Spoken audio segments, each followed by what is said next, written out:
कोल्हापूर येथे अतिक्रमणाच्या नावाखाली मुस्लिम समाजाचे घरे, दुकाने, वाहने, प्रार्थनास्थळे तोडफोड आणि जाळपोळ करणाऱ्या दंगेखोरांवर कठोर कारवाई करण्याची मागणी दिनांक 18 जुलै रोजी समस्त मुस्लिम समाजाच्या वतीने तहसील कार्यालय मंठा तहसीलदार यांच्याद्वारे मुख्यमंत्री एकनाथ शिंदे साहेब यांना निवेदन देऊन पाठवण्यात आले।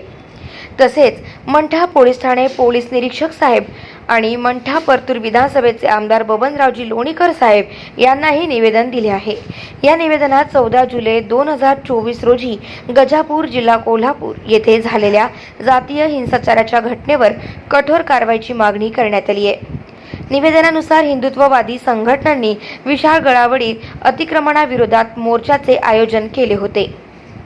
पोलीस प्रशासनाने या मोर्चाला परवानगी न दिल्याने मुळशी, मावळ, पुणे, सातारा, कोल्हापूर, वाई येथून बेकायदेशीर जमाव गोळा करून सोशल मीडियाच्या माध्यमातून जमावाला भडकवण्याचे काम करण्यात आले।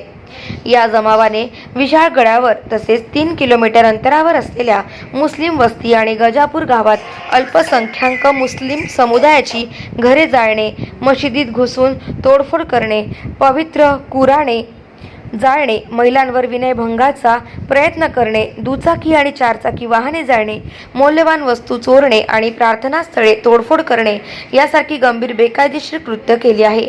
या हल्लेखोरांवर कठोर कारवाई करण्यात यावी, अन्यथा रस्त्यांवर उतरून मोर्चे आणि आंदोलन करण्यात येईल असा इशारा मंठा येथील समस्त मुस्लिम समाजाने दिला आहे। या निवेदनावर हाजी कय्यूम कुरेशी, माजी पंचायत समिती सदस्य हाजी सय्यद इरफान अली, जामा मस्जिद सदर बाज मोहम्मद खान, नगरसेवक सिराज खान, उपनगराध्यक्ष हाजी शबाब कुरेशी, काँग्रेसचे शहर अध्यक्ष हाजी कबीर तंबोली तसेच मोठ्या प्रमाणात युवकांची उपस्थिती होती। गाव माझा न्यूजकरिता बाळू गायकवाड, मंठा, जालना।